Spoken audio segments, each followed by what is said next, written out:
c'est Marie et bienvenue sur Rencontre, qui est un lieu de partage où mes invités et moi-même vous ferons découvrir leur vie en Corée du Sud. Donc j'ai décidé de créer Rencontre parce que beaucoup de personnes s'intéressent à la culture coréenne et ont beaucoup de questions. Donc j'espère qu'à travers ces rencontres, vous aurez réponse à vos questions. Et aujourd'hui, pour cette première vidéo, nous allons retrouver Marie, notre Marie, qui est en Corée du Sud avec un visa vacances-travail, PVT.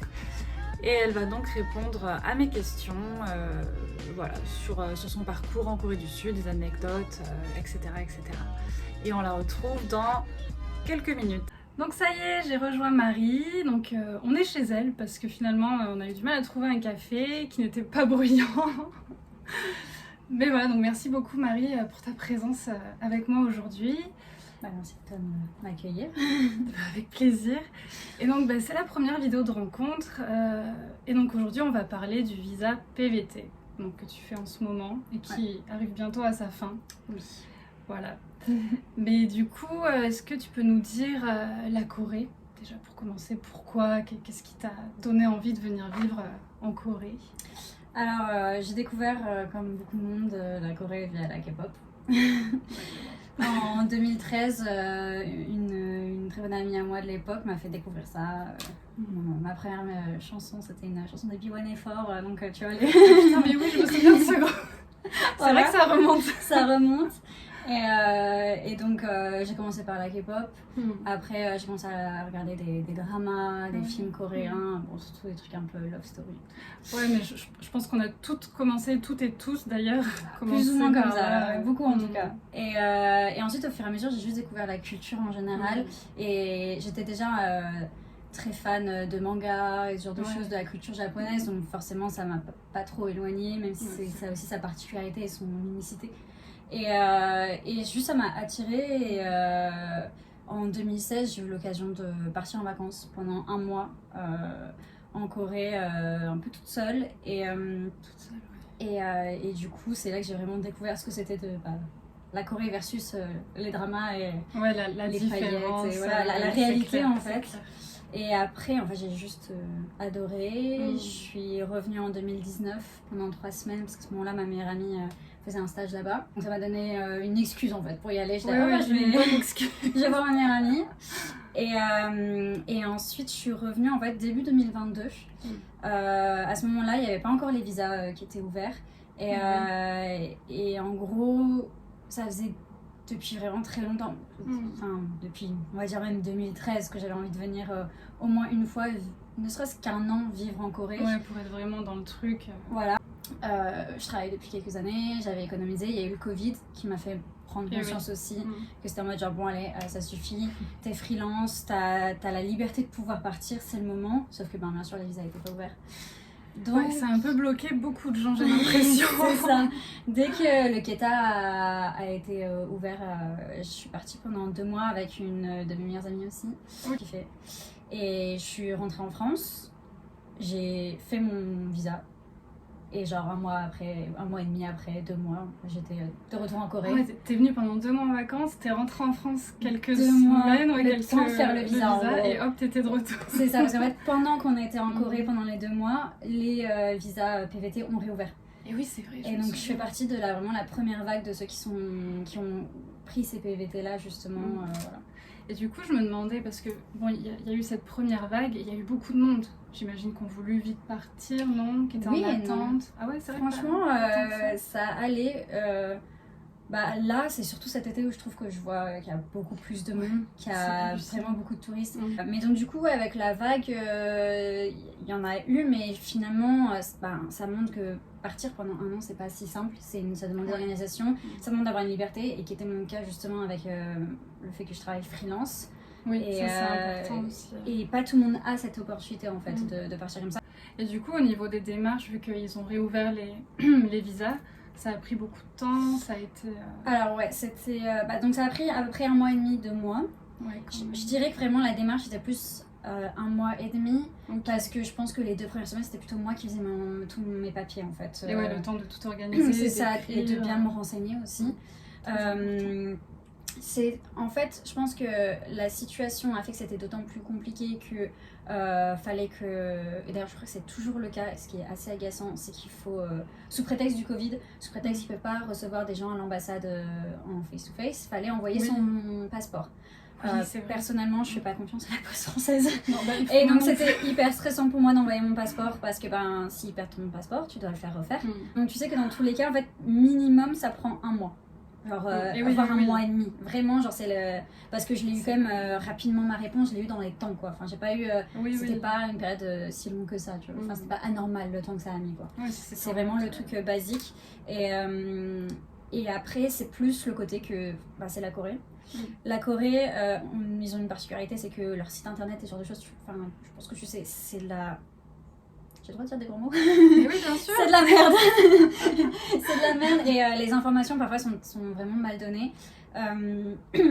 Sur certains sites, mais c'est pas des sites, sur le site officiel, tu as une première liste de tous les papiers que tu dois donner. Et c'est vrai que sur d'autres sites, ou même sur des chats, etc., par exemple, il parlait qu'il fallait un certificat de domicile. Ce qui paraît assez logique parce que tu dois prouver que tu es français qui habite en France pour pouvoir avoir le visa. Sauf qu'en fait, sur la liste officielle, il n'y était pas, et je pense qu'en fait, il n'y en a même pas besoin. Mais ce qui m'étonne, parce que d'habitude, c'est le genre de papier que tu dois donner, tu vois. Demande quand même. Donc moi, c'est simple, c'était tellement flou tout que je mettais des post-it sur mes papiers, avec écrit dessus en français et en anglais. Genre, j'étais pas sûre qu'il fallait lui donner ce papier ou pas, mais du coup, je l'ai mis au cas où, tu vois, vraiment. Quand t'as envoyé le dossier, t'avais mis les post-it. C'est ça, tellement j'étais stressée parce que je voulais absolument avoir mon visa et je voulais l'avoir dans le temps le plus court possible, parce qu'en plus, il faut que tu aies ton billet d'avion.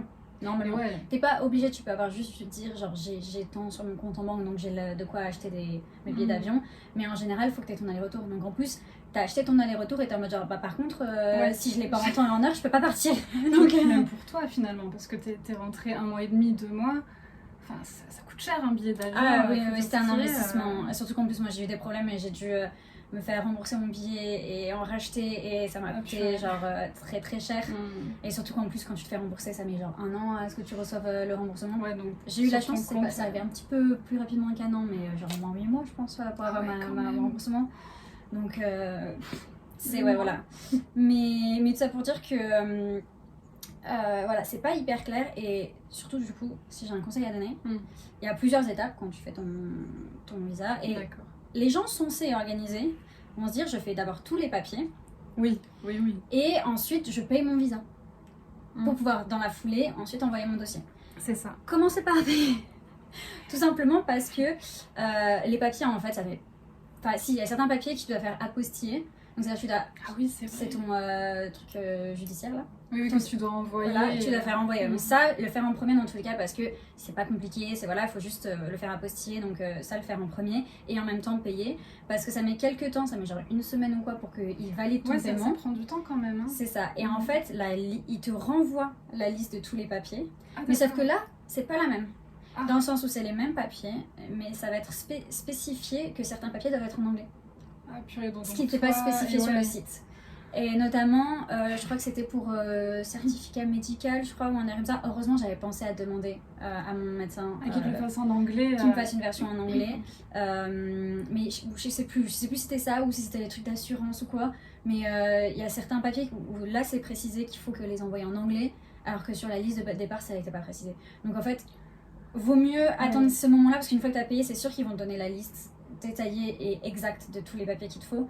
Mais c'est genre de choses, si tu le fais pas, tu le sais. Enfin, tu vois ce que je veux dire, si t'as pas quelqu'un qui a expérimenté la chose, tu sauras pas. Ouais, non, c'est clair. En vrai, c'est pas si compliqué, mais c'est juste que c'est un peu flou. Donc faut faire ses recherches, faut pas hésiter d'aller regarder plein de blogs, tu sais, ou avec des gens qui posent des questions. Oui, avec les groupes Facebook. C'est ça, voilà. Ou de se faire aider de personnes qui l'ont déjà fait. Et voilà quoi. Parce que tu as toujours des petits détails à la con, comme tu dois donner une adresse sur place, tu dois donner un contact sur place souvent, comme pour le Keta aussi, tu dois donner un contact sur place où tu n'as pas trouvé un contact. Le tourisme. Ouais, mais ce qui est bien, c'est que tu peux donner le contact de ton hôtel. Ouais, c'est ou ça. De ton Airbnb. Cool. Donc ça, c'est bien. Mais parfois, tu as envie de dire, mais où est la logique là-dedans, dans le sens où genre pas tout le monde a juste un contact sur place, tu vois. C'est clair, surtout dans le touriste. Et après, le truc c'est que ça arrête. En fait, les démarches administratives ne s'arrêtent pas quand tu reçois ton visa. Parce qu'une fois quand tu arrives sur place, tu as d'autres papiers à faire. Ah, pour le PVT, tu as des papiers en plus à faire Enfin, c'est plus, tu as des petits détails, on va dire. Okay. Notamment, par exemple, ce qu'il faut savoir, c'est que moi, ce que j'avais fait, j'avais pris un Airbnb. Okay. Et je suis restée pendant mon Airbnb le temps de trouver cet appart. D'accord. Parce que je voulais un vrai appart et tout. Je suis passée par un Bodongsan, voilà, pour agent immobilier. Oui, une agence immobilière. Et pour trouver cet appart, etc., je voulais faire les choses correctement. Donc du coup, quand j'ai dû faire mon visa et quand j'ai fait mon ARC, donc ma carte de résident, parce que quand on arrive, il faut faire sa carte de résident et en plus, très important si vous restez plus de 90 jours. Donc du coup, pour l'ARC, le conseil que j'ai à donner, c'est vraiment de prendre rendez-vous vraiment en avance. Même si ça se trouve, si vous n'êtes pas encore sur le territoire coréen, mais que vous avez votre visa, déjà, parce qu'en fait, il faut le numéro de votre visa, vous avez un sorte de numéro ou quoi, oui. et le numéro de votre passeport ou je sais pas quoi, et de faire en fait le plus tôt possible votre demande, parce que ça va prendre au moins genre minimum 3 semaines à avoir un rendez-vous. Et chez une des potes, c'était plus genre un mois et demi pour avoir un rendez-vous. Ouais, et en fait, à partir du rendez-vous, ensuite, ça met encore un mois à recevoir la carte. Avoir la carte. Et sauf que sans votre carte de résident, vous pouvez pas avoir un numéro coréen classique en fait avec un opérateur de base. Donc c'est assez handicapant. Il y a plein de choses aussi qu'il faut avoir une arc. Pour Coupang, c'est un peu comme Amazon, je dirais. Ouais.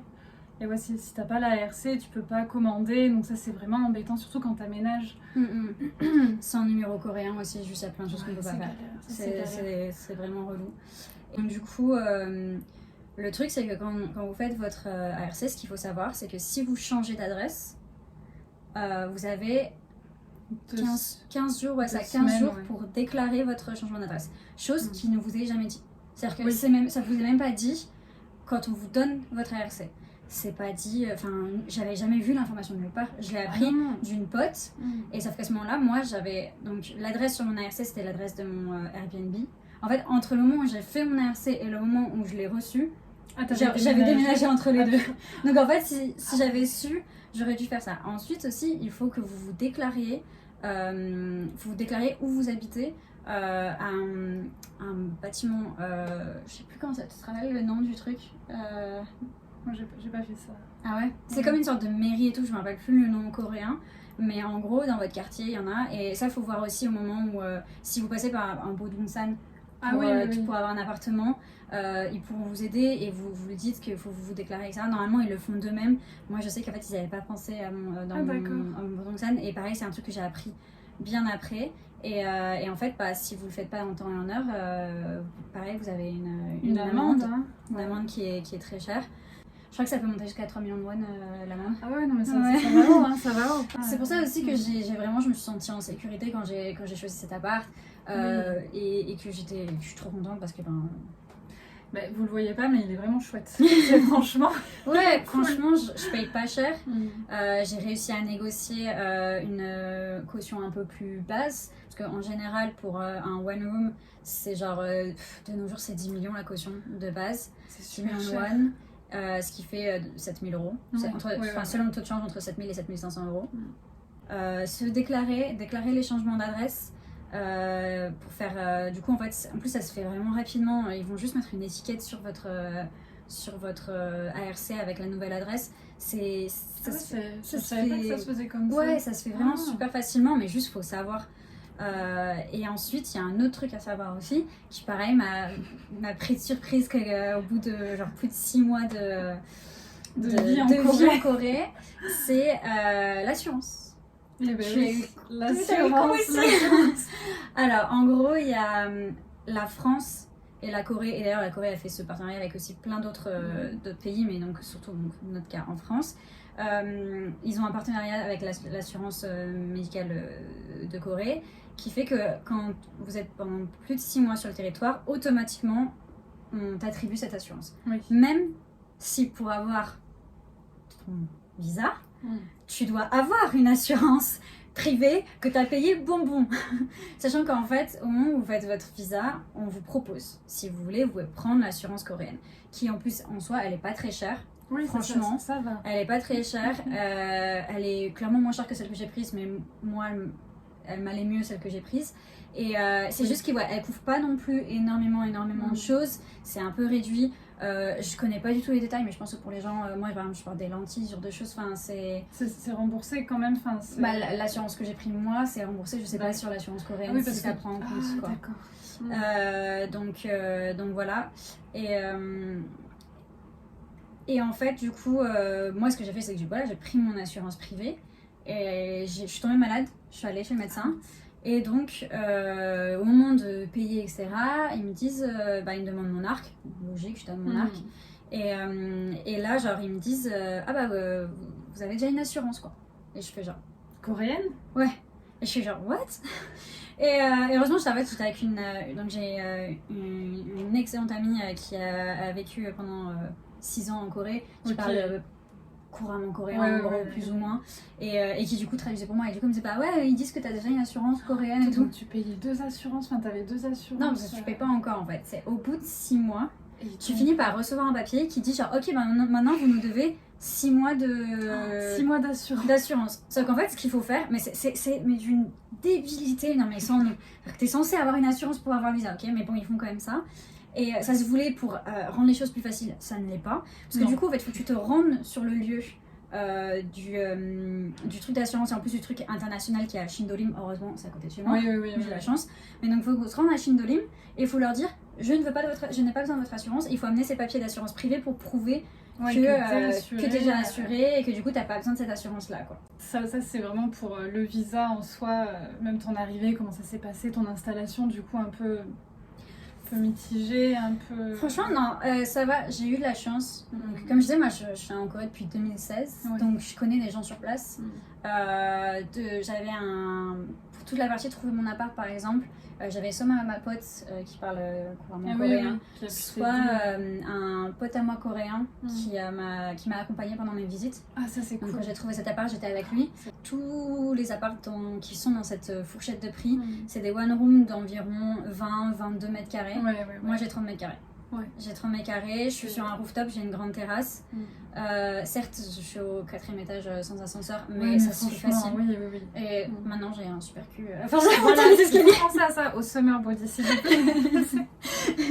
Non, mais tu vois, et voilà, j'ai en fait, c'est 2. Enfin, moi, c'est un 2 room, enfin, 2 room. Ouais, écoute, j'en perds mon anglais. Franglais, c'est très bien. Et voilà, ma salle de bain, elle est pas rikiki. Enfin, vraiment, genre, c'est le top, quoi. Non, mais c'est trop bien. Et en plus, c'était important pour moi de choisir un quartier. En fait, de toutes les fois où je suis venue, j'ai habité beaucoup à Hongdae et Itaewon. Et là, en fait, cette fois-ci, je voulais aller dans un quartier où il y avait pas trop d'étrangers. Je me suis dit, pour un an, l'idée, c'est quand même de me plonger dans la culture. C'est aussi de me challenger, de pouvoir me faire un peu bosser mon coréen. Chose qu'en vrai je n'ai pas fait. Parce que chaque fois je ne parle pas réellement au petit Oachushi et Oachuma en coréen, mais le bas c'était le plan. C'est pas facile. Il faut vraiment savoir que quand on vient en tant qu'étranger, même si on a un peu des bases en coréen, franchement, si vous n'avez pas des amis coréens, c'est dur, quoi. Ouais, faut savoir, c'est que quand vous avez un visa longue durée, vous pouvez avoir des cours gratuits. Il y a des centres. Moi, c'est celui de Gangnam, le Global Gangnam Center. Voilà. Et avec eux, j'ai pris des cours. Donc, j'ai recommencé à zéro parce que j'avais envie de consolider mes bases. Parce qu'en fait, en vrai, j'ai déjà le niveau 1. Du coup, au niveau de ton travail, parce que PVT, voilà, on sait qu'il y a différents types de travail. En général, les gens ils travaillent plus dans les restaurants, des babysitting. Alors, ce qu'il faut savoir, c'est effectivement, avec le PVT, certes on peut travailler, mais il n'y a qu'une... c'est vraiment que quelques jobs vraiment restreints. Ce qu'il faut se dire, c'est que dès qu'il faut un diplôme pour faire le travail en question, tu peux pas le faire. D'accord. Donc, enseigner l'anglais, le français, etc., pas le droit. C'est illégal, il y a un visa spécial pour ça. Ça veut pas dire qu'il n'y a pas des gens qui le font au plaque, comme partout. Après, à vos risques et voilà, à vos risques et périls. Moi perso, je vais pas prendre le risque de jouer mon visa pour ça, parce que franchement, vous vous faites choper, c'est ça. On vous reprend votre visa, on vous jarte et c'est genre, vous pouvez plus aller sur le territoire coréen pendant 5 ans, quoi. C'est ça, et puis tu payes une amende, je crois aussi. Sûrement. Donc tu peux pas enseigner, tu peux pas faire n'importe quel job qui nécessite un diplôme. Donc du coup ça te laisse principalement avec ce que tout le monde fait, c'est travailler dans les restos. Ouais, c'est les trucs de base, être serveur, faire la plonge, ce genre de choses, être barista dans un café. Après il y a peut-être sûrement d'autres jobs auxquels je pense pas forcément, mais c'est plus ou moins la base. Et moi en tout cas c'est ce que mes potes font. Il y a toujours des jobs un peu illégaux, mais chacun son truc quoi. Disons que voilà, on va pas juger parce qu'on... Parfois t'es dans une situation où t'es obligé. Oui, t'as pas le choix. T'as pas le choix. Mais il faut juste savoir les risques qu'on prend quand on fait ça. C'est surtout ça en fait. Et aussi ce qu'il faut savoir c'est qu'il peut y avoir aussi des loopholes qui sont légaux. Genre moi par exemple ce que je fais du coup c'est légal. Moi je suis directrice artistique dans la publicité. Je suis en freelance, donc j'ai mon auto-entreprise qui est déclarée à la France, etc. Et en fait, en gros, je peux travailler depuis l'étranger tant qu'en fait la plus grande partie de mes clients sont français. D'accord. J'ai pas besoin de déclarer en Corée. Ah ok. Et de déclarer à l'étranger. Je continue à déclarer normalement en France. En France comme si comme si j'étais juste en déplacement quoi. Enfin voilà. Ça. Et en gros, du coup, ça me permet de pouvoir continuer à travailler. Donc, je fais des missions de temps en temps et ça me fait avoir des revenus. Et en plus, mon auto-entreprise, tu dois déclarer une adresse, tu vois, genre comme si c'était là où tu vis, où ton entreprise vit, tu vois. D'accord. Et donc, mon adresse, elle est en France. Donc, en fait, c'est considéré comme, voilà, c'est une entreprise qui est française, voilà. Et je suis juste en déplacement. Et tant que mes clients... Donc, je peux avoir en plus des clients coréens si je veux. Ah d'accord, et donc je pourrais légalement faire quelques petits projets ici, tant qu'en fait, en grande majorité, mes clients sont français. Ok. C'est vraiment très avantageux ça vraiment d'être freelance. Parce qu'en plus, on peut être freelance dans plein de choses, hein, vraiment, il n'y a pas de... Voilà. Mais après, même si j'ai mes missions, fait un plein de moments où en fait je pose pas parce que il y a quand même un sacré décalage horaire, donc c'est pas voilà. Et donc il y a un moment où moi aussi j'ai cherché à travailler justement dans des restos, voilà. Ouais, pour avoir un peu de sous. C'est ça. Et ce qu'il faut savoir, parce que c'est important, il y a beaucoup de gens qui pensent qu'ils vont venir en Corée, ils vont juste travailler dans un resto. C'est pas si facile. Si vous parlez pas coréen, c'est pas facile du tout. Donc moi j'ai des petites bases, comme je disais, de coréen, mais elles sont quand même assez réduites. Si vous cherchez plus du côté d'Itaewon ou Hongdae, vous avez plus de chances d'être dans des endroits où ils acceptent les étrangers. Itaewon beaucoup, hein, je pense Itaewon c'est pas mal. Et donc c'est moins grave si vous parlez pas couramment coréen. Voilà, faut juste se dire que c'est une réalité, que c'est pas facile de trouver du taf. Et j'ai regardé quand même les annonces, j'en ai vu aussi du côté de Hongdae et Itaewon. Le truc c'est que j'étais assez picky sur ce que je voulais parce que aussi ce qu'il faut vraiment se rendre compte, c'est que oui, il y a toute une nightlife où il y a du job en Corée, mais il faut savoir que ça va vous bouffer. Et je le dis vraiment en connaissance de cause parce que j'ai des amis qui travaillent dans ce milieu-là. J'ai un pote qui lui veut percer dans le tatouage. Ah d'accord. Mais il a pas encore assez de clients, tu vois. Et donc qui du coup à côté il travaille dans des bars très régulièrement pour pouvoir juste payer son loyer en fait. Pour vivre quoi. Et vivre, et en fait, genre, il me le dit quoi, enfin il me le conseille pas, il me dit genre, ça te bouffe parce que tu vis la nuit, le jour t'as plus d'énergie, même, tes projets, même pour booker ses tatouages, il est obligé de booker que en début de semaine parce qu'en fait il sait qu'après le reste de la semaine il est mort. Et vraiment, tous les gens qui travaillent dans ce milieu-là m'ont dit en fait c'est un cercle vicieux dans lequel tu es bloqué et après t'as trop du mal à en sortir en fait. Si t'as un minimum d'ambition, ça peut vraiment te plomber. Voilà. Si au contraire vous kiffez ce mode de vie, et moi ça par contre je suis d'accord parce que moi il y a un moment où j'avais envie de travailler dans un bar et tout parce que j'aime aussi ce milieu-là, j'aime faire la fête, j'aime sortir, surtout quand j'étais plus jeune aussi. Faut pas croire que ça va être facile de trouver un job en arrivant en Corée quoi, si vous parlez pas coréen. Ça c'est clair. Ça, je pense que c'est une idée qu'il faut vraiment s'enlever de la tête. Essayer d'avoir un maximum de base, de pouvoir, à la limite même, apprendre le vocabulaire pour travailler dans un restaurant, dans un café. Pour comprendre ce que les clients vont vous dire, ce que vous allez dire, parce que sinon, ça va vous bouffer, quoi. Mais du coup, donc toi, au niveau du travail en tant que PVT, t'as que travaillé, mais t'as expérimenté, seulement ton travail que tu faisais déjà en France. T'as pas eu d'autres petits jobs ici Non, j'ai vraiment, au final, j'ai fait littéralement que mon job. Ça fait 1 an là que t'es en Corée. Ça va faire 1 an, ça va faire 1 an. Et donc, avec 1 an de vie en Corée, il s'en est passé des choses, j'imagine. Ouais, ça va, Ça va. pas mal de choses.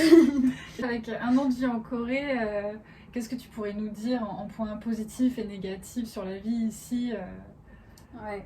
Alors. Sans démoraliser. Non, ouais. Mais faire 3 face points, à la ça va. réalité quand même. Ouais, ça va être difficile de limiter à juste 3 Ouais, points, ouais, mais ouais. je vais essayer de faire des points qui sont un peu génériques pour voilà, parce que très honnêtement, voilà, ça fait 1 an que je suis ici et je suis super contente d'être ici. Ouais. J'adore Séoul. Je compte revenir l'année prochaine d'une façon ou d'une autre. Donc vraiment, il y a beaucoup de positifs, mais c'est vrai, il y a du négatif aussi. Je commence par le négatif, comme ça on finit sur une note positive. C'est pas mal, on veut pas vous démoraliser. Je pense que le premier point négatif que tout le monde dirait, c'est la différence de culture. Ouais. C'est-à-dire que la différence de culture, c'est quelque chose qui est hyper intéressant, et c'est pour ça aussi que je pense que les gens qui viennent, ils viennent en Corée, c'est pour vraiment expérimenter quelque chose de différent. Un petit côté peut-être exotique, j'en sais rien, tu vois, mais c'est vrai. mais voilà, mais en fait, ça peut être très pesant. Et c'est marrant parce que ça va vraiment... J'ai beaucoup d'amis en Corée, et chacun vont avoir un point, c'est un point de différence qui va les titiller plus que d'autres. D'accord. Je sais que j'ai certains potes qui, ça les rend furax, et ça les... Tu sais, c'est de plus le temps passe, et plus genre ils peuvent plus supporter, par exemple, le fait que les gens te tiennent pas la porte, tu sais, genre... oui. Tu vois, genre, ce genre de manque de galanterie, ou alors que les gens vont te rentrer dedans sans dire désolé. Ah ouais, ça. Sachant que ça, donc du coup, ça m'a été très bien expliqué la première fois que j'étais en Corée par un de mes correspondants, où en fait, en Corée, ils estiment que genre tout le monde est busy, tout le monde est dans sa vie, et en fait, ils estiment que tu as pas fait exprès en fait de rentrer dans la personne, donc t'as pas à t'excuser. Ouais, c'est en mode pali-bali quoi. Ah non, mais c'est même pas ça, c'était vraiment parce qu'en fait, en gros, je marche pas droit. Je marche pas droit. Moi non plus, et genre, en fait, quand je marchais avec lui, côte à côte, j'arrêtais pas sans faire exprès de lui rentrer dedans, tu vois, parce qu'en plus, tu sais, genre, on était en train de chercher notre chemin et tout. Et en fait, à chaque fois que je lui rentrais dedans, je disais désolé. Et au moment, il me fait, mais arrête de me dire désolé tout le temps. Je suis genre, pourquoi tu me dis désolé? Je sais pas, je te rentre dedans, je te dis désolé. Et donc, c'est là qu'il m'a expliqué, il m'a dit, en fait, en Corée, quand tu rentres dans quelqu'un, on sait. Genre, et ça, en fait, c'est censé être un point négatif, mais au final, ça vient un point positif. C'est un point que, justement, au contraire, dans la culture coréenne, que j'apprécie beaucoup, c'est que nous, les Français, on a tendance à présumer le pire des gens. Ouais. C'est-à-dire qu'on va penser direct, on a un peuple grognon, on va le dire, et on va penser direct que la personne, elle est un but d'elle-même, ou que genre, elle se focus que sur elle-même et qu'elle s'en fout de toi et qu'elle va te rentrer dedans parce qu'elle fait pas attention aux autres. Oui. Alors que les Coréens, ils vont toujours présumer le meilleur de toi, et ça va être en plus, elle a pas fait attention. Mais positivement, genre, elle a pas fait exprès, plutôt, genre, la personne n'a pas fait exprès, c'est pas grave, ça peut m'arriver, donc je vais pas, voilà. Et là, je pense que les gens vont pas apprécier ce que je veux dire. Il y a une culture des apparences qui est très très forte en Corée. Ah oui, mais ça. Et c'est au point où j'en parlais l'autre jour, mais même avec mes potes coréens, qui sont d'accord de dire qu'en fait, il y a certaines personnes qui vivent leur vie pour les apparences. Une grande partie du peuple coréen qui vit leur vie, mais parce que c'est un devoir aussi de maintenir une apparence. Mais du coup, ça fait que ça peut être très superficiel. Deuxième point négatif, je dirais qu'il y a beaucoup de... genre une image en fait de la Corée versus la réalité. Ouais, mais c'est clair.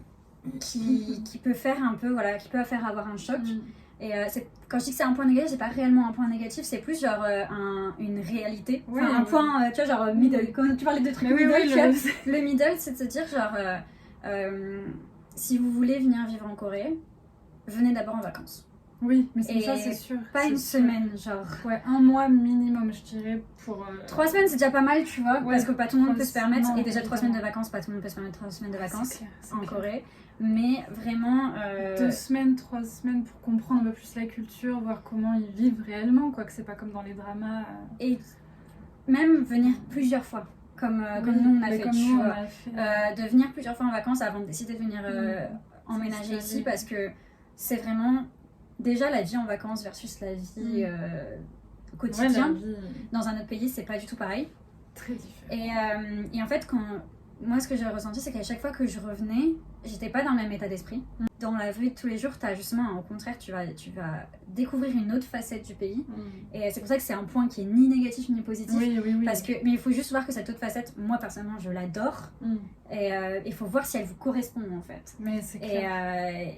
Et c'est vraiment parce que donc pour expliquer mieux en fait en quoi la vie coréenne est particulière, c'est que ce qu'il faut savoir, c'est que si je travaillais dans une entreprise coréenne, je ne pourrais pas vivre en Corée.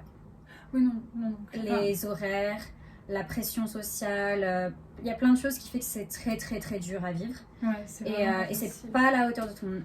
J'apprécie ma vie en Corée parce que j'ai le luxe d'être freelance et j'ai le luxe d'avoir mon travail et ma vie coréenne qui sont séparées. Et donc du coup j'ai une vie, un quotidien en Corée où je peux en fait finalement prendre presque que les côtés positifs et laisser de côté les côtés négatifs, parce que le monde du travail en Corée est très toxique, très compliqué. Alors moins quand vous travaillez dans des restos, je parle vraiment je parle des grosses entreprises, une vie genre un 9 to 5 quoi. Oui, tu travaillais dans un office, c'est ça? Ouais, voilà, office, business, un bureau. N'importe quel métier un peu de base, comme tu dis, dans les bureaux, etc.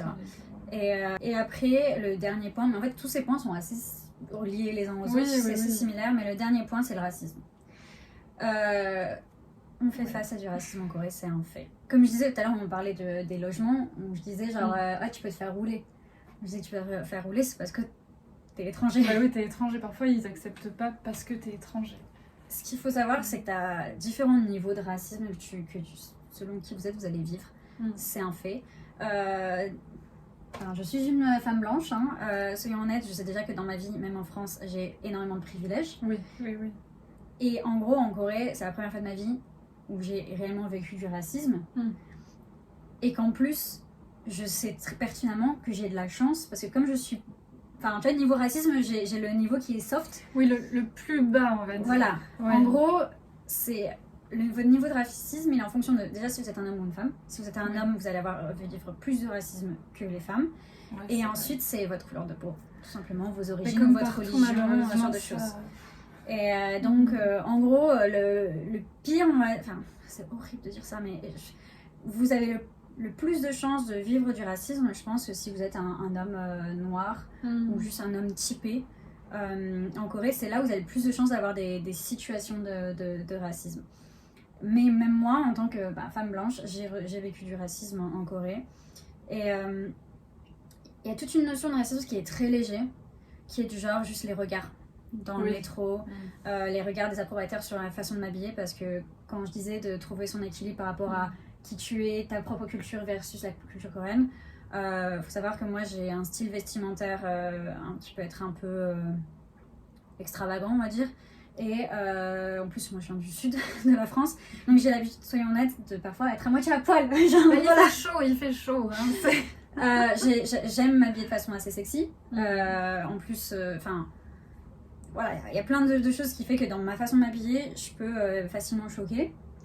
Et donc du coup, faut savoir que quand je suis en Corée, je m'habille de façon plus prude qu'en France. Pour pas respecter. Choquer, voilà. C'est toujours sexy pour les Coréens. J'ai toujours à avoir des ajushi, des ajuma qui me lancent des regards. Même parfois, ça m'est arrivé des jeunes qui me lancent des regards. Bon, après, t'as aussi, genre, quand tu sors, après, t'as les regards juste de... Oui, parce que t'es étrangère. Non, ou juste les mecs qui te regardent parce qu'ils te trouvent... Oui, parce qu'ils te trouvent belle. Voilà mais qui sont des regards parfois qui sont plus de l'ordre du désir que vraiment de l'appréciation de ta beauté. Tu vois ce que je veux dire? Pour dire ça de façon assez classe. Il y a des Coréennes aussi qui s'habillent de façon sexy, qui s'habillent de façon cool, avec des styles plus qui se rapprochent de mon esthétique ou de l'esthétique un peu street, des étrangers, etc. Mais donc du coup je vais être dans ce côté-là, mais je vais faire... Enfin, toujours, je serai en France, je m'habillerai de façon beaucoup plus sexy, beaucoup plus tape à l'œil. Plus de liberté. C'est ça. Donc, j'essaie de trouver une façon, tu vois, de... Voilà. Mais ça fait que, parfois, je me reçois des regards. Mais tu prives aussi. Ça m'est même arrivé de... C'est horrible. Qu'est-ce qui s'est passé? Qu'il y ait des mecs qui me prennent pour une prostituée. Aïe. Voilà. Ils t'ont dit quoi? En gros, c'était, je sortais avec une pote et je sortais de chez moi. Et donc c'était au tout début quand je venais d'emménager depuis quelques semaines. Et donc ce qu'il faut savoir, c'est que mon bâtiment il était en construction. Et mon appart, c'était le premier à être fini en fait. D'accord. Et tout le reste pendant le début de mon emménagement était toujours en construction. Même ma proprio, elle était pas encore là parce qu'ils étaient en train de rénover tout l'appart. Enfin tout l'immeuble. Et donc du coup, j'étais la seule qui vivait là. Et avant ça, du coup, l'immeuble avait été vide pendant longtemps. Et en fait, il y avait des mecs qui étaient garés devant mon immeuble. Jeunes, enfin... Entre 20 et 30 ans. Ouais, ok, ouais, bon. Ouais, je dirais 25, quoi. Donc, ouais. Oui, non, voilà, notre âge. Oui. Ouais, non, peut-être entre 25 et 30. Et ils étaient au moins genre 4 ou 5. Ah oui, en plus. Oui, bon, après ça va, c'est des Coréens. Oui, c'est pas... on est bon. Genre même quand tu te sens pas safe en Corée, tu te sens déjà plus safe qu'en France. Donc, mais ça c'est sûr, voilà. c'est sûr. Et en fait, donc, on était habillés effectivement un peu sexy et tout. Et en fait, on est descendu. Et en arrivant en bas, d'un coup, ma pote, on sort de l'immeuble, on voit effectivement les mecs. Et elle se dit, mince, j'ai oublié genre mon téléphone. Comme ça. Donc elle remonte. T'étais toute seule en bas. Alors j'avoue que j'ai quand même vu les regards des mecs, la façon dont ils ont regardé. Donc du coup, je suis revenue genre vraiment au rez-de-chaussée devant les escaliers, quoi. Genre vraiment à l'entrée de mon immeuble. Et pour l'attendre. Et là, en fait, je vois un mec qui arrive, un des mecs qui arrive et qui rentre, tu vois, genre, parce que c'est des portes qui étaient ouvertes, tu vois, et qui vient me parler, tu vois. Sauf que je comprenais pas ce qu'il me disait, il me parlait coréen. Et je suis en mode genre, ok, tu sais, j'essaie, genre, ouais, faire et tout, il parle pas un mot d'anglais et tout. Et là, je vois un de ses potes qui le rejoint.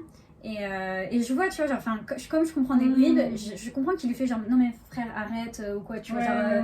Et il commence à me parler, et donc j'ai les deux qui me parlent en même temps. Et donc le deuxième lui parlait un peu d'anglais, tu vois. Et il me demande genre, ouais, t'habites ici? Là, dans mon cerveau, c'est en mode genre. En fait, j'ai eu l'instinct de me dire qu'il fallait que je lui dise que je vivais ici, que c'était la bonne réponse à ce moment-là pour me sortir de la situation. Mais t'as quand même toujours l'instinct de dire genre, je peux pas dire à quelqu'un que genre, oui, j'habite ici. Enfin, tu sais, genre, surtout parce que t'habites en France, et tu dis, bah en fait, le mec il va savoir mon adresse, quoi. Genre, il va venir tous les jours en bas. Voilà. Mais bon, du coup, je sais pas, j'ai un instant, je sais qu'il faut que je lui dise ça. Je fais, oui, je vis ici. Il me fait, ah! Et il me fait, et ton ami aussi? Donc ça en coréen. Je fais, oui, et tout. Ah, ok. Et en fait, pendant ce temps-là, l'autre, il me parlait en même temps. Et là, d'un coup, l'autre se met à faire, sexe. Oh, l'angoisse. J'étais tellement choquée, genre, j'étais genre, what? Et du coup, genre là, le mec, il se tourne vers. Donc, moi qui viens de répondre, genre, oui, on habite ici. Il se tourne vers son mec, moi, genre, non, mon frère, c'est mort. Et voilà, tu vois. Et genre, donc, il se barre. Non. Et là, je suis comme ça. J'ai ma pote qui arrive, elle fait, genre, qu'est-ce qui s'est passé? Je fais, genre, le mec, il nous a pris pour des putes. Trop putain. Désolée, je mettrai un bip. Mais moi, je dis que des gros mots depuis tout à l'heure. Mais voilà, ils nous ont pris pour des prostituées parce qu'en fait, on était deux étrangères. Et en fait, on sortait d'un immeuble qui pensait désaffecté. Enfin, pas désaffecté, mais qui pensait en travaux. Putain, et donc, c'est horrible parce que vraiment, les mecs, en fait, à mon avis, ils pensaient qu'on revenait d'être allés, je sais pas, voir des clients ou quoi. Faut que tu j'ai le téléphone. Non, je sais pas répondre. Vraiment, genre, le mec, il dit, genre, enfin, bref, du coup, en plus, glauque, parce que l'image qu'ils ont eue. Tu te sentir mal, non? Enfin... Ah, j'étais vénère. Ouais, mais j'étais vénère. En fait, j'ai pas eu le temps de réagir et les mecs, en fait, le temps qu'on parte, les mecs se sont plus ou moins, je sais pas, barrés. Je sais même plus s'ils sont barrés ou juste nous on s'est barrés en termes de genre on se casse d'ici. Mais j'étais vraiment genre choquée. Et je sais pas, je trouvais ça genre fou quoi. Enfin, et juste par rapport à comment on était habillés, parce qu'on est étrangers. Et en fait, c'est parce que, encore une fois, c'est un quartier où il n'y a pas d'étrangers quoi. Genre, du coup, c'est un tout en fait. Et très honnêtement, genre, parfois c'est difficile de s'en rendre compte parce que quand c'est pas un pays où. Enfin, c'est pas ton pays, c'est pas ta culture, c'est pas ta langue, tu peux pas te rendre compte, mais je peux vous dire que c'était des beaufs. Vous voyez ce que je veux dire? Genre, comment dire, c'était des mecs, genre. Soit qui venaient de province, soit la façon dont ils avaient de se. Mais c'est. C'est une réalité. Enfin, genre, je sais, moi aussi je viens de province, hein, je sais ce que c'est des beaufs, voilà. Mais c'est le cliché des beaufs, mais c'est vrai, enfin, genre, je pouvais sentir que c'était. Peut-être pas des céolites de base. Ils avaient pas l'habitude. C'était des mecs, genre, dans la façon qu'ils avaient de se comporter, c'était pas le céolite de base. C'est rare, mais il y a quand même des histoires de meufs qui ont eu de la drogue dans leur verre, qui se. Enfin, faites très attention, surtout sur les sites de rencontres. Enfin. Ah bah moi, à chaque fois que je rencontre quelqu'un via un site, j'envoie des... Tu préviens tes copines. Ouais, je fais des screens du profil, je fais genre si je meurs, c'est ce mec-là qui m'a tué, tu vois, genre on va à tel endroit, j'envoie l'adresse, etc. Ça faut tout. même enfin, si vous faites pas déjà ça en France, faites-le à partir de maintenant. Ouais, Et même en Corée, même si c'est vachement plus safe, voilà, passons au positif. Positif. Vas-y, Marie. Le positif, il y en a tellement à côté. Tout ça, c'est bien, on a commencé par le négatif, mais Ouais. à côté, C'est le moral. malgré tout ce que j'ai dit, là tout de suite, je ne me verrais pas vivre ailleurs. L'idée de rentrer en France, ça me démoralise. Vraiment, je me vois pas vivre ailleurs. Et donc moi, premier point que je vais te dire, c'est la ville. C'est où. Donc c'est-à-dire que tout ce qu'on vient de dire point négatif, c'est lié aux gens. Et d'ailleurs, on pourrait dire la même chose de Paris, par exemple. Il y a plein de gens qui... il y a les Parisiens et il y a Paris, c'est pas la même chose. C'est pareil avec Séoul. Même si, en vrai, il y a plein de gens hyper adorables, etc. Et ça, j'en viendrai après. Mais la ville, déjà, genre, la ville est hyper belle. La ville est... En fait, c'est assez, genre, un paradoxe. Mais vous avez beau avoir toutes ces grandes tours, tu respires. Ouais, ils font tout pour que ce soit agréable, quoi. Donc ça, c'est chouette. C'est ça. C'est de partout. Tu vas avoir vraiment un quartier random et puis d'un coup, tu as des peintures sur les murs. Oui. Ou tu vois, tu étais le long de cette rivière la nuit et puis d'un coup, tu vas avoir une arche avec plein de lumières, tu sais, genre qui font un arc-en-ciel, quoi. Genre, oui, c'est vrai, je l'ai vu. Ouais, tu vois, t'as des lumières arc-en-ciel au bord de la rivière, la nuit, enfin plein de choses comme ça. Genre, c'est trop agréable. Se poser à genre Yeouido ou Nodel ou genre n'importe où le long de la rivière Han aussi. Le soir, c'est hyper agréable. Puis il y a plein de parcs aussi dans Séoul, en vrai. Ouais. Les parcs sont incroyables. Les montagnes. Séoul Soup, tous. Enfin, il y a des montagnes. Tu peux aller faire du hiking, de la rando, voilà. Donc t'as un peu de tout. Et en plus, t'as toujours quelque chose à faire. Le nombre de cafés. Ça. Ma passion, en fait, c'est de marquer sur ma map plein de cafés, de restos, de machin, etc. Voilà. Genre ma map, c'est incroyable. Genre vraiment, tu verrais le nombre. Je crois que j'ai plus de 800 pins sur mon truc. C'est incroyable. Et donc, tu as un nombre incalculable de cafés, tu as un nombre incalculable de restaurants. Et la ville, elle est tellement agréable et aussi pratique. Les transports et tout. Enfin, je sais pas si c'est ça. Mais même au-delà de ça, bon, ça, les transports, oui, on est d'accord, même si ça pourrait encore plus s'améliorer, parce que selon où tu es, parfois, de notre côté, peut-être Chine, t'es mieux, tu vois. Mais moi, Goro, même malgré d'avoir genre plein de bus qui passent par Goro Digital, c'est... Ouais, c'est surtout pour le soir. Quoi. Après, tu peux pas sortir trop tard, ou alors il faut que tu prennes un taxi, mais... heureusement, un taxi, ça coûte pas cher. Donc ça aussi, c'est comparé en France, ça coûte vachement moins cher. Ça, c'est clair. Mais moi, surtout, l'esprit pratique, c'est vraiment la chose qui m'a marqué dès mon premier voyage. C'est déjà les 7-Eleven, les GS juste tous les convenience stores qui sont ouverts 24/24, chose qu'on n'a pas en France. Et sonnettes dans les restos, ou les tablettes. Ça c'est trop bien. Dans plein de restos, t'as une tablette sur laquelle tu commandes directement sur la tablette. Du coup, t'as pas besoin d'appeler le serveur avec ça. Ou sinon, dans beaucoup de restos, t'as juste une sonnette où t'appuies sur le bouton et ça t'appelle ton serveur. Donc t'as pas besoin d'attendre, de lever la main, d'appeler. C'est ça, surtout qu'en plus, quand tu parles pas coréen, tu vois, genre... c'est clair, en mode... c'est un peu gênant, tu vois, t'as pas forcément la confiance en soi pour faire ça, au moins t'appuies sur le bouton, t'as rien à faire. La façon de réfléchir, de penser, ils sont vraiment dans l'innovation, ils sont dans le fait d'avoir une expérience vraiment positive. Et ça fait que du coup ta vie est hyper agréable, elle est hyper pratique, à part quand il y a question de paperasse ou de commander sur Coupang ou d'enregistrer ta carte bleue sur internet, sur une application. Ça c'est dur. Il y a beaucoup de choses qui sont genre juste au quotidien vachement plus simples et ça rend la vie c'est vachement plus agréable. Non, c'est ça. Moi je peux pas rentrer en France quoi, après ça. Avec ton expérience, ton année ici en PVT, est-ce que toi tu conseillerais aux gens de venir faire ce visa ou Moi franchement c'est sans hésitation. Sans hésitation, je conseille d'autant plus que c'est quand même une chance quand tu es encore dans la tranche d'âge où tu peux le faire. Si vous avez l'argent de côté si vous avez l'opportunité, juste par contre mettez pas mal d'argent de côté avant de venir. Mais si vous avez la possibilité de faire un visa vacances-travail, faites-le. C'est une expérience. Si je pense qu'il y a une chose que aussi le Covid nous a appris, c'est que la vie est courte et qu'il faut en profiter et que qu'il faut pas hésiter. Et si c'est quelque chose dont vous avez l'envie de faire, faites-le. Vous regretterez jamais en fait.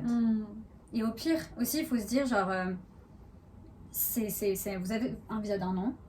Vous pouvez venir plusieurs fois dans le pays pendant ces 1 an. Et même si au bout de 3 mois vous êtes en mode finalement j'ai envie de rentrer, bah, c'est pas grave, genre rentrer. C'est pas un échec, c'est au contraire, c'est dans tous les cas, c'est une victoire de se dire genre j'avais quelque chose que j'avais envie de faire et d'essayer de faire et je suis allée le faire. Je suis allée tester, je suis allée voir, voilà, pas de regrets, voir si ça me plaît. Comme je disais avant, c'est bien d'y aller en vacances avant. Oui, pour connaître un peu plus. Et pas oublier que voilà, le visa de vacances-travail, c'est une fois dans votre vie. Vous pouvez pas le renouveler, c'est juste 1 an. Donc aussi, pensez stratégie aussi, si vous n'êtes pas 100% sûr, venez d'abord avec un visa touriste qui en plus, c'est quand même 3 mois. C'est jusqu'à 3 mois, c'est pas rien. Donc déjà, ne serait-ce que pour ça, si vous pouvez faire ça, de venir d'abord avec un visa court, pour expérimenter et voir si ça vous correspond avant de prendre le visa vacances-travail. Et après, même si j'ai dit que c'était pas si facile que ça de trouver du job sur place, pas se décourager, mais aussi pas hésiter à essayer de se faire des contacts. C'est-à-dire c'est pas la même époque que 2016 quand j'étais venue, mais voilà, avant, la première chose que j'ai fait, c'est me faire des correspondants en fait. Donc j'avais des correspondants, et quand je suis venue sur place pendant 1 mois en vacances, j'avais des Coréens qui m'attendaient, que j'allais rendre visite, et qui m'ont aidé. Et ça, c'est important. Et c'est pas obligé de se faire des correspondants coréens, c'est mieux, je pense, personnellement, parce que c'est encore plus. Ça vous aide plus, et ça vous permet d'expérimenter la culture. Mais même juste d'avoir de contacter des gens qui vivent en Corée, même des Français ou des étrangers en général, qui vont pouvoir vous épauler un peu. Et voilà, un voyage, ça se prépare. Donc de pas venir juste... les pieds en éventail. C'est ça, c'est de l'organisation. S'organiser un minimum avant, mais de le faire. Ça, pour moi, c'est le genre de choses qu'on ne regrette jamais dans sa vie d'avoir voyagé. Tu vois. Ouais, non, mais c'est clair. Vraiment pour l'expérience. Je pense qu'on est dans une société maintenant où il faut qu'on bouge. Tu vois, pour ouvrir notre esprit, découvrir de nouvelles cultures, c'est super important. Après, c'est mon point de vue. Mais je pense qu'il faut un peu sortir de son petit village. Je pense comme toi et comme moi, on a fait. C'est important. Et puis, la vie, c'est fait pour ça. Et c'est un privilège de pouvoir voyager. Ça, on en a conscience, je pense, comme moi.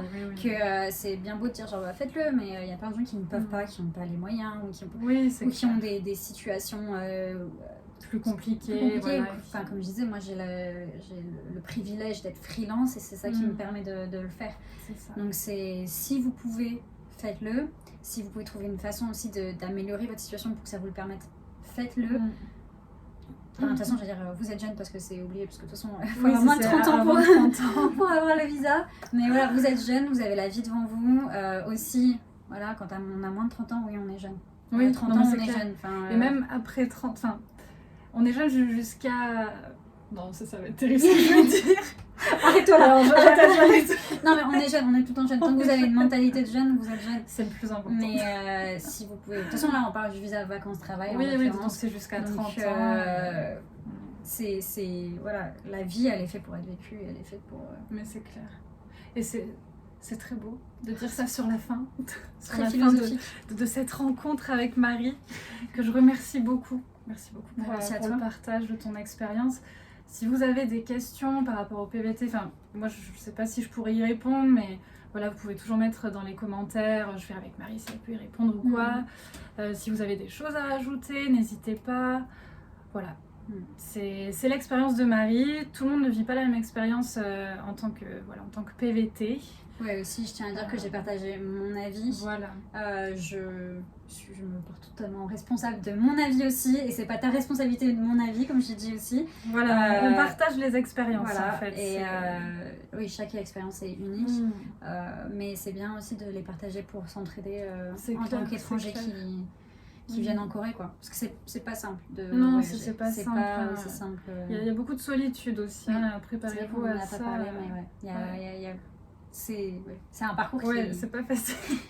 On veut pas vous décourager, mais... Non, mais c'est pour ça que c'est bien de s'entourer d'une communauté, et c'est pour ça aussi que les communautés en Corée sont si fortes. Les communautés d'étrangers si soudées, c'est parce que justement, on est loin de nos familles, on est loin de tous nos repères, et du coup tu recrées ta communauté, tu recrées tes repères à l'intérieur du pays, quoi. Mais c'est ça. Du coup, merci de m'avoir reçu sur ta chaîne. Avec plaisir. Écoutez, c'est la première vidéo. Hein. Tu as l'honneur de... Ouais, grave. La pression aussi. Non, mais merci, c'est chill. Merci de m'avoir écouté aussi, pipelette comme je suis. Non, mais c'était super enrichissant, super cool. Je vais essayer de poster une vidéo tous les dimanches où vous pourrez rencontrer différents profils de francophones. Donc attention, pas que français, mais francophones vivant en Corée. Donc voilà, donc aujourd'hui c'était Marie et la semaine prochaine on va rencontrer Megan, que vous connaissez peut-être en tant que youtubeuse Dreamy Megan, qui partagera aussi son expérience. Donc n'hésitez pas à vous abonner, il y a aussi Instagram, je vais sûrement créer un TikTok. Donc voilà, merci beaucoup et à bientôt. Merci. Bye bye. Bye.